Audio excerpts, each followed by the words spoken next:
Matahom nga kabuntagon mga kapaglaom, ang atong morning devotional naguluhan ang iyang kabaskog, ug ang atong teksto makita sa Juan 15:5 nga nag-ingon, Ako mao ang tanom nga paras, kamo mao ang mga sanga. Ang magapabilin kanako, kang kinsa magapabilin ako. Mao siya ang magapamungag daghan. Kay gawas kanako, wala gayud kamoy arang mahimo. Nagkaproblema kami bag-o lang sa among aircon.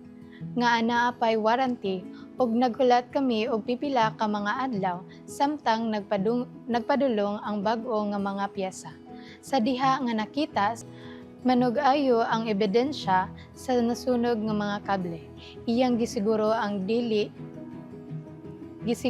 nga dili namo gamiton ang aircon samtang naghulat. Iya kining gidiskonekta sa kuryente ug napalong kini.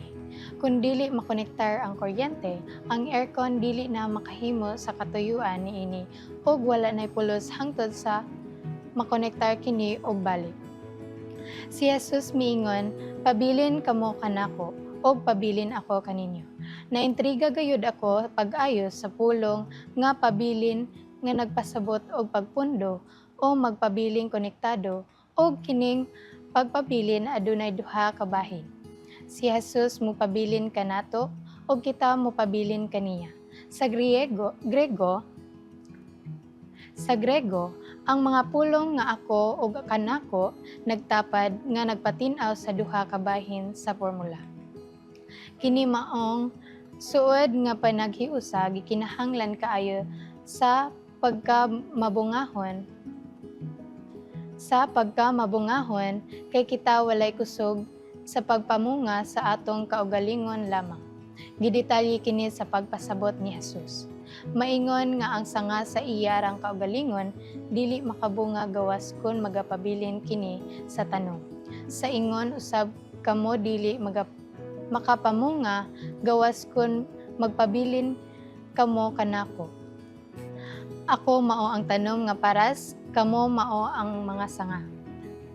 Ang nagpabilin kanako kang kinsa magapabilin mao siya ang magapamungag daghan kay gawas kanako wala gayud kamoy arang mahimo. Siya mao ang tinubdan ug kita mao ang mga sanga. Dili unta kita maglibog niini nga mga tulumanon. Matag adlaw ang mga sanga makasinati sa milagroso nga pagkabaskog sa paras nga nagapamunga diha kanila. Gawas kaniya, ang mga sumusunod sa Dios walay arang mahimo. Sa atong kaugalingon, kita walay kahanas, kusog, panahon, ideya, pailog, kalipay, paglaom o uban pa. Kung wala ang makahatag o kinabuhi nga gahom ni Jesus, dili gani kita makatubo sa espirituhanon nga makaalagad sa uban. Nadani gayud ako pag-ayo sa duha ka nagkalahi nga kamatuoran. Uban kang Jesus, makahimo kita sa tanang mga butang. Tan-awa ang Filipos 4:13, kung wala siya, kita walay arang mahimo.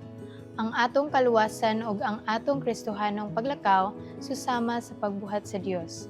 Pinaagi sa grasya, kita nangaluwas ug pinaagi sa grasya kita iyang gibuhat hinimo diha kang Kristo Jesus aron magamabungahon o gidisenyo kita niya sa pagkinabuhi nga puno sa tumong alang sa iyang himaya. Kung imong gibati ang kahaw-ang karon, hinumdumi ang tinubdan sa tanang mga butang ug pabilin kaniya. Magampo ta mga kapaglaom. Our most gracious Heavenly Father, thank you for reminding us that you are the true vine and we are the branches. Help us remain connected to you through prayer, studying your word, and living according to your will. Give us strength to bear good fruit and share your love with others. May our lives reflect you wherever we go. In Jesus' name I pray, amen.